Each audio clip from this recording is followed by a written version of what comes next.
don't know if it's a minor one or Superstorm Sandy, but you better brace yourself. We are now bracing ourselves for an exciting discussion with the host of the forthcoming Outkick show, Tomi Lahren is Fearless, and Fox News contributor Tomi Lahren, and host of the Richard Fowler show and Fox News contributor Richard Fowler. Thanks to both of you for joining us. Tomi, you are known for delivering clear messages. Tell us what you're hearing in the Biden message on inflation and the economy.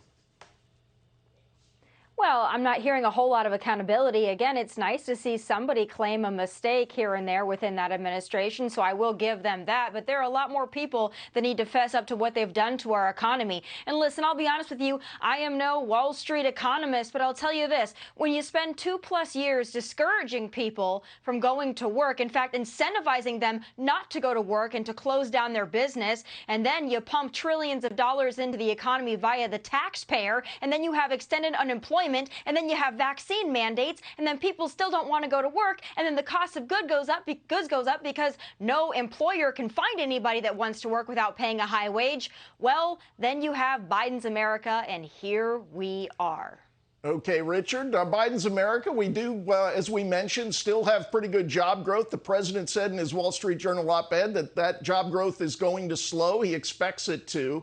But tell us about the Biden message here, because I do think some of our Journal readers were a little surprised this week when the president acknowledged the inflation problem, but didn't really chart out a new course. There wasn't really a policy turn that some people might have expected. Well, look, let's start here. When the president first came out at the beginning of his term and said inflation was transitory, that was a huge misstep by the White House, because there's no such thing from my economic studies as transitory inflation. Either you're inflationary or you're not inflationary. It could be mild, it could be strong inflation, but you're inflationary. And to the people who are at the grocery store trying to buy bacon, trying to buy eggs, and trying to buy milk, and those who are at the gas station trying to buy gas will all acknowledge that we are currently in an inflationary period. With that being said, to say that this is just happening in America, to sort of lap it at the feet of the president, it really sort of is a myopic view looking at a very larger problem. This is a debacle of epic proportion.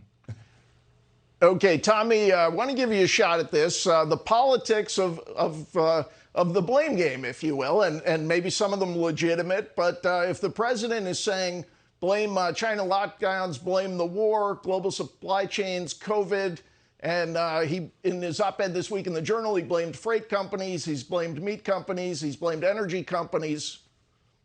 Is it possible this is a political winner, even if we might argue with the economics here?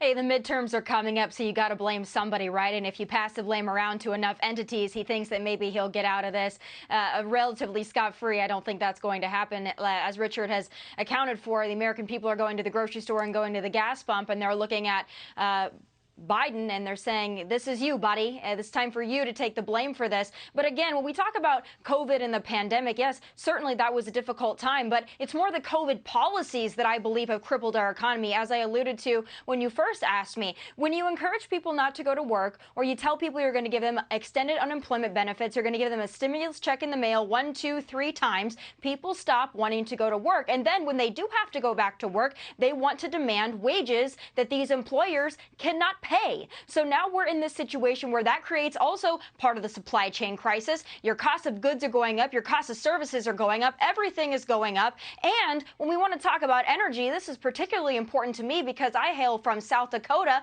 where Biden in his first hours in office shut down that Keystone pipeline for no good reason. And now we're sitting here having to look to Russia for energy policy and energy relief? No, I don't think so. Made in America. Let's start there. Okay, a couple points here, James. Richard, Number one, Richard, real quick, and then we got to go.